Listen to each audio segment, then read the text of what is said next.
గౌరవ జగన్మోహన్ రెడ్డి గారు ఈ రాష్ట్రానికి 5 సంవత్సరాలు ముఖ్యమంత్రిగా పనిచేశారు. ఈనాడు విపక్ష నేతగా 11 మంది ఎమ్మెల్యేలతో విపక్ష నేతగా ఉన్నాడు. వాళ్ళ నాన్నగారు చాలా కాలం రాజకీయంలో ఉన్నారు, రాష్ట్ర ముఖ్యమంత్రిగా పనిచేశారు. చాలా సుదీర్ఘ కాలం నుంచి రాజకీయ కుటుంబం అని చెప్పుకుంటూ ఉంటారు. కానీ ఆయన వ్యవహార శైలి తద్భిన్నంగా ఉంది. ఎందుకో నేను మొట్టమొదటి చెబుతూ ఉంటాను, నేను ఆయన భాష సంస్కారహీనం, ఆయన మాట సభ్యతా శూన్యం,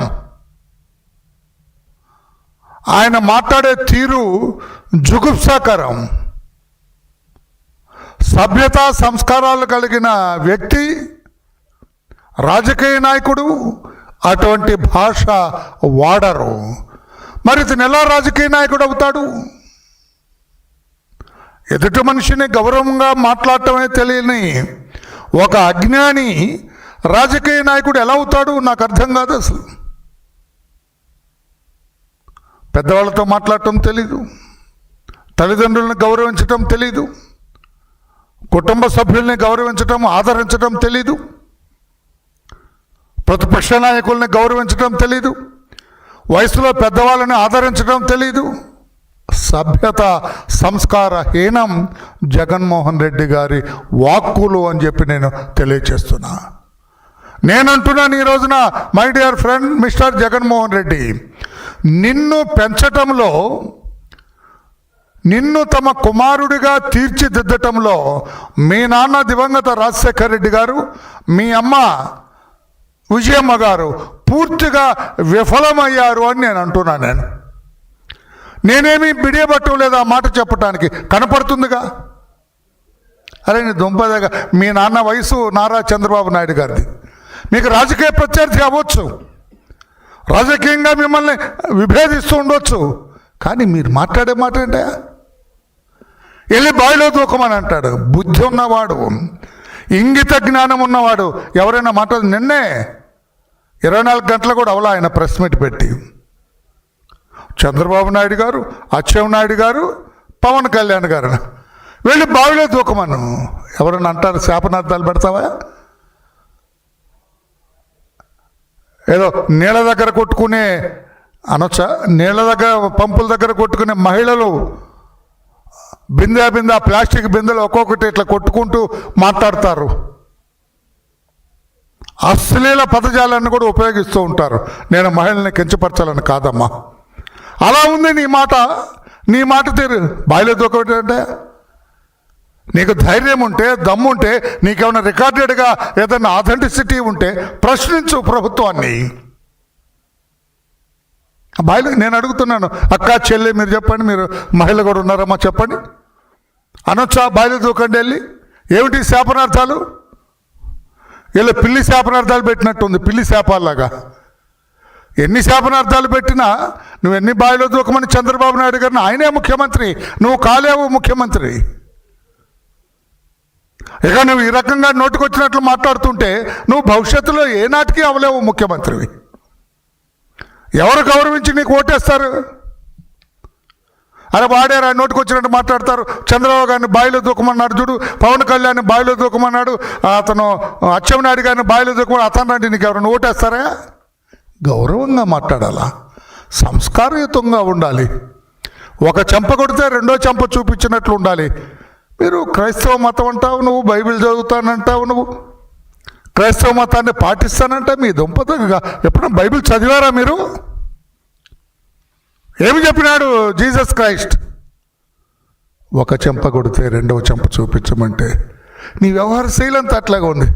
వాళ్ళు ఒకటి తిడితేనే 10 తిడతానన్నట్టుగా ఉన్నావు నీ దొంప దగ్గర. క్రైస్తత్వానికి వ్యతిరేకంగా నీ వ్యవహార శైలి ఉందని చెప్పి కూడా నేను తెలియదు. అంతేకాదు సోదరులారా, ఇతను 2017లో ఆగస్టు 4వ తారీఖున నంద్యాల ఉప ఎన్నికలు జరిగేటప్పుడు చంద్రబాబు గారిని నడి రోడ్డు మీద కాల్చిపడేయండి. నువ్వు పొలిటికల్ లీడర్వా? నువ్వేమన్నా స్ట్రీట్ ఫైటర్వా mister Jaganmohan Reddy? Are you a politician or a street fighter? Are you a politician or a rowdy sheeter? కాల్చిపడేయండి. ఎలా కాల్చిపడేస్తావు? చంద్రబాబు నాయుడు గారు పలు సంవత్సరాల ముఖ్యమంత్రిగా పనిచేసిన వ్యక్తి, సుదీర్ఘకాలం రాజకీయ జీవితాన్ని గడుపుతున్న వ్యక్తి, ఏ మచ్చ లేకుండా, ఏ మచ్చని అండర్లైన్ చేసుకోవాలా నువ్వు, ఏ మచ్చ లేకుండా రాజకీయం చేస్తున్న చంద్రబాబు నాయుడు గారిని కాల్చి పడేయండి అంటాడు. ఏమి బుద్ధి జ్ఞానం ఆలోచన ఉండదా మిస్టర్ జగన్మోహన్ రెడ్డి? చెప్పులతో కొట్టాలి చంద్రబాబుని. మీ నాన్నను కూడా అట్లాగే అనుంటావు కదా నువ్వు, జగన్మోహన్ రెడ్డి గారు. వాళ్ళ నాన్నను కూడా అట్లాగే అంటావు. అందుకే నేను ముఖ్యమంత్రిగా ఉన్నంత వరకు నీవు హైదరాబాదు రావద్దురా కొడకా అని మిమ్మల్ని మీ నాన్నగారు అన్నది నిజం కాదా? రాష్ట్ర ప్రజలు కూడా అర్థం చేసుకోవాలి ఎటువంటి వ్యక్తి జగన్మోహన్ రెడ్డి గారు, ఎటువంటి గత చరిత్ర కలిగిన వ్యక్తి జగన్మోహన్ రెడ్డి గారు. వాళ్ళ నాన్నగారు రాజశేఖర రెడ్డి గారు నేను ముఖ్యమంత్రిగా ఉండగా హైదరాబాద్లో అడుగుపెట్టబాకు, నీకు కావలసినంత డబ్బు ఇస్తా, నీ జల్సాలు బెంగళూరులో చేసుకో అని అన్నది నిజం కాదా? రాష్ట్ర ప్రజలు 5 కోట్ల రాష్ట్ర ప్రజలు అర్థం చేసుకోవాలా? నేను ఇప్పుడు చెబుతున్నది నిజం. ముఖ్యమంత్రిగా రాజశేఖర రెడ్డి గారు హైదరాబాద్లో ఇతను రావద్దు అన్నారు. ఇక్కడ రావద్దు, నువ్వు వస్తే నా ముఖ్యమంత్రి పీఠం కదులుతుందని చెప్పాడు. అంటే ఈయన గొప్ప వ్యక్తేనా అర్థం? అంటే ఇతని వ్యవహార శైలి చట్ట వ్యతిరేకంగా ఉంటుంది, సంఘ వ్యతిరేక శక్తిలా ఉంటుందనే కదా దాని అర్థం. మీ నాన్నగారిని కూడా అదే అని ఉంటావు, ఇట్లా అంటే నేను చంపేస్తా కొట్టేస్తాను ఉంటావు. నడి రోడ్డుపై ఉరి తీయాలి. ఏం భాష అండి అది? నడి రోడ్డుపై ఉరి తీయాలి. చంద్రబాబు నాయుడు గారిని ఉరి తీస్తావా మిస్టర్ జగన్? ఏం భాష? నేను విజయమ్మ గారు ఇంకా బ్రతికే ఉన్నారమ్మా, మీరు ఏంటమ్మా ఇది? ఇదేనా is this the way you taught your son? ఇదేనా మీరు మీ కుమారుడికి చెప్పింది? చిన్నప్పుడు చెప్పలేదా మీరు? అరే పెద్దవాళ్ళని గౌరవించు, సభ్యతా సంస్కారాలతో మాట్లాడు, గురువులకు దండం పెట్టు, చిన్నపిల్లల్ని నీకంటే చిన్నవాళ్ళని ఆదరించు. ఒక చెంప కొడితే రెండవ చెంప చూపించినట్లుగా ఉండాలి నీ వ్యవహార శైలి. మనం క్రైస్తవ మతాన్ని పాటిస్తున్నాం మనం అని సరైన రీతిలో సరైన మార్గంలో నేర్పలేదు కదా, చెప్పలేదు కదా, చెప్పలేదు. మీరు చెప్పుంటే మీకు ఈ గతి ఎందుకు పడుతుంది? నవ్వుతున్నారు మీరు. చెప్పితే తల్లిగా మీకు ఈ గతి ఎందుకు పడుతుంది? మీరు ఎక్కడ మొన్న మీ భర్త సమాధి దగ్గరే మిమ్మల్ని మీ పట్ల అతను వ్యవహరించిన తీరు చూశాం కదా, తల్లిగా మిమ్మల్ని ఎంత గౌరవించారో చూశాం కదా.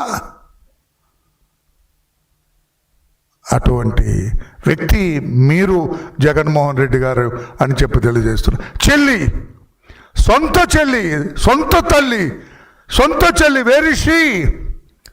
నా అన్న నేను ఆప్యాయంగా ఉన్నా, నా చెల్లి అని ఆప్యాయంగా పిలుస్తావా? సొంత తల్లిని చెల్లిని ఆప్యాయంగా, ప్రేమగా, అభిమానం, గౌరవంతో, ఆత్మీయతతోటి, అనురాగంతో చూడని మీరు పక్కింటి తల్లిని ప్రేమగా చూస్తారా? ఎదురింటి చెల్లిని ప్రేమగా చూస్తారా? అందుకే రాష్ట్రంలో ఉన్న మహిళలందరికీ నేను తెలియచేస్తున్నా, విజ్ఞప్తి చేస్తున్నా, ద్వంద్వ వైఖరితో మాట్లాడే జగన్మోహన్ రెడ్డి గారి మాటల్ని ఒక్కసారి గమనించాలని చెప్పి కూడా నేను చెప్తున్నాను. బంగాళాఖాతంలో కలపండి చంద్రబాబు నాయుడు గారిని. ఇతని మాటలే అన్నీ రాసుకొచ్చా నేను. ఎలా అంటారండి? ఏమీ భాష అండి? రాజకీయంగా ఎవరైనా చేత మాట్లాడతారండి ఇటువంటి మాట? అరే నీ చేతి కత్తిస్తే పొడిచేటట్టున్నావు అపోజిషన్ వాళ్ళందరినీ కూడా. నీ చేతికి పదునైన కత్తిస్తే వేస్తావు కదా. అందుకే అంటున్నాను జగన్మోహన్ రెడ్డి గారు, you are not a politician, you are a factionist, you are a rowdy sheeter. చట్ట వ్యతిరేకి మీరు. You are an anti social element. అందుకే ఇలా మాట్లాడుతున్నారన్న. బావిలో దూకండి వెళ్ళి అన్న వ్యక్తి మీద కేసు రిజిస్టర్ చేయాలి కదా పోలీసులు. ఇప్పుడు వాళ్ళ దూకపోతే ఈయన తీసుకెళ్ళి పడేస్తాడా బావిలో? What does it mean? బావిలో దూకమన్నాడు, దూక్కపోతే ఈయనపై పడేస్తాడా బావిలో? ఇతని వ్యవహార శైలి మీద ఇంటెలిజెన్స్, స్టేట్ స్పెషల్ బ్రాంచ్, మీరందరూ కూడా జగన్మోహన్ రెడ్డి వ్యవహార శైలి మీద, అతని కదలికల మీద, అతను ఎవరెవరిని కలుస్తున్నాడు, ఎవరెవరితో మాట్లాడుతున్నాడు, ఎవరెవరితో సంప్రదింపులు చేస్తున్నాడు